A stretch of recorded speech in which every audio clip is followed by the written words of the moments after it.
Hey everybody, it's me again, Adam Iobst of A-Team Realty LLC, here reporting from my office in Silver Spring on the recent real estate trends for the Washington, D.C. metro real estate market. Happy fall, everybody. Football is here. The kids are going back to school. Traffic has increased. So I'm excited about all those things, except for the traffic, of course. However, I do have a little bit of concerns here about the upcoming real estate trends that I'm seeing in the market. This is late September right now when I'm reporting this to you, and I'm going to be reporting on last month's numbers here in August. So with that as a backdrop, let's go ahead and dive right in here, and I'll explain to you what I've seen and where my concerns are. Okay, let's just dive right in here and talk about my favorite, the absorption rate. The absorption rate is a measurement of inventory relative to what's gone under contract in the past 30 days. So for this month's video, we're talking about the amount of properties that have gone under, the number of properties that have gone under contract in August relative to the available inventory in August. And last month we had a slight increase, relatively flat, from the month prior in July. So in July it was 15.5% of the available inventory was going under contract in July, and then in August it changed to 15.8%, which is not much of an increase at all. It's basically flat. An absorption rate that low indicates a strong buyer's market. So right now, to no surprise, most of the Washington, D.C. metro market is experiencing a buyer's market, a strong buyer's market, where less than 2 out of every 10 properties goes under contract every 30 days. So we're hoping to see those numbers closer to between 25 and 35% to indicate a balanced real estate market. Now some of the areas are a little stronger than others. DC is one in particular that has a slightly higher absorption rate, but it's still a buyer's market even today. So we'll keep an eye on it. Some things I want to point out here in this chart that I have in front of me is to really illustrate the effects of the first-time home buyer tax credit that we had. As you can see here, this dark black line, this is the average absorption rate that I've been recording since June of 2004. To the left of this chart, you can see that we had an absorption rate of above 50%. That's an extreme seller's market. That means that over 50% of what's available for sale was going under contract every 30 days. That's tremendous. Now, a balanced real estate market here at A-Team Realty is defined as between an absorption rate between 25 and 35%.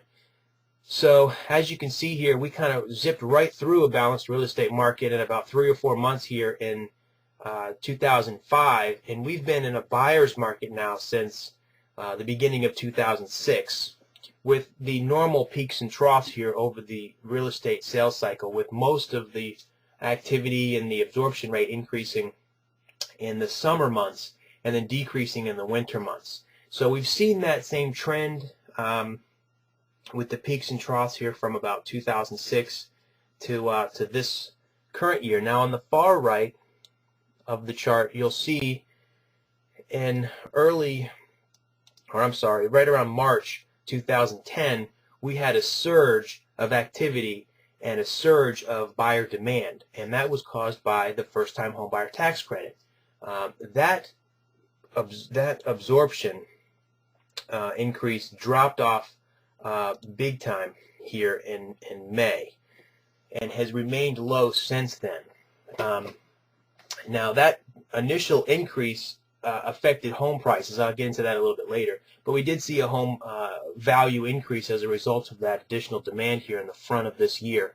But since then things have really dropped off, and I'm expecting them to continue to remain low until the spring, right around March or April of 2011, where buyers start to consider purchasing homes again. So that's where we are with the absorption rate.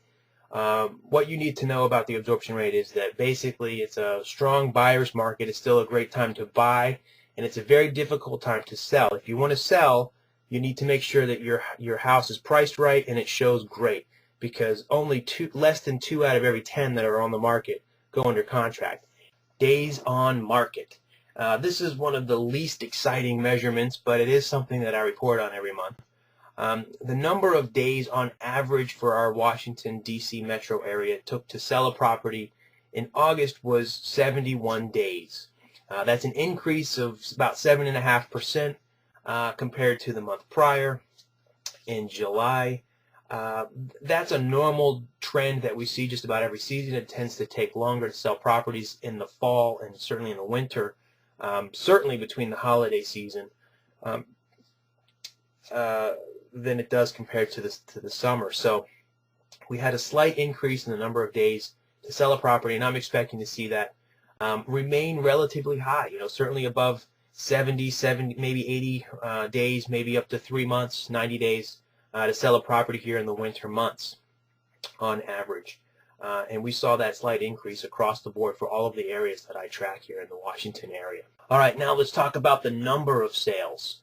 The number of sales on average remained about the same. They decreased slightly, but I'm not even going to tell you what the difference was because it's so minor. We have dropped off considerably in terms of the number of sales that we've seen here. We're back to 2008 type numbers, and the reason for that is most of the year was front loaded. Every buyer that was considering purchasing real estate in 2010 took full advantage of the $8,000 tax credit in the first quarter of the year and purchased at that time. So I'm expecting to see the overall number of sales, the total number of sales for 2010 to be more or greater than 2009 and 2008. However, those numbers are very front-loaded. So most of those transactions occurred in the first quarter of the year, and now we're seeing a very low number of sales for the remaining part of this year. So I'm expecting to see that trend to continue, with the number of sales remaining low until about the spring of 2011. But again, the number of sales for this year compared to last year is going to be higher, and therefore it signifies a strengthening of the overall real estate market, although it's very slow, so be patient. Okay, now let's talk about what most people are interested in, and that is the sales price. What's happening to home values here in the Washington, D.C. metro area? Well, I'm here to tell you that we experienced an increase this year. Most of the areas that I tracked look better now compared to when we started the year in January. A lot of it had to do with the first-time homebuyer tax credit. But right now, this month August compared to July, we're going to see a slight decrease. And that's just because a lot of those contracts that were written in the first quarter of the year are now sold. And some of the newer sales after the expiration of the tax credit are now coming in and selling, and those are going to typically be at less expensive or lower price points. In a nutshell, we decreased about 5% from July to August in most of the areas. The only increase that occurred in the areas that I track was in Baltimore County, where prices did increase slightly from July to August, indicating maybe some investors, the price points in that area tend to be lower, so there's a lot of investors taking advantage of that, sort of banking on a return real estate market, a balanced real estate market here in 2011, 2012. Most of the areas decreased, with D.C. and Northern Virginia taking a substantial decrease of about 9% in market value from July to August. So I'm expecting to see price points continue to remain low, maybe decrease slightly until about the spring 2011. So hang on to your hats. If you're looking to sell right now, it's a tricky time. You want to make sure that it's priced aggressively, not for what it'll sell for today, but instead what it'll sell for in 2 to 3 months out, because it typically takes about that long to sell a property, and the whole time price points are dropping as more and more sales come in and are recorded. So keep that in mind. If you have any questions about this, I'd be happy to do a full-blown market analysis for you, meet with you in person, and evaluate the strengths and weaknesses of your house.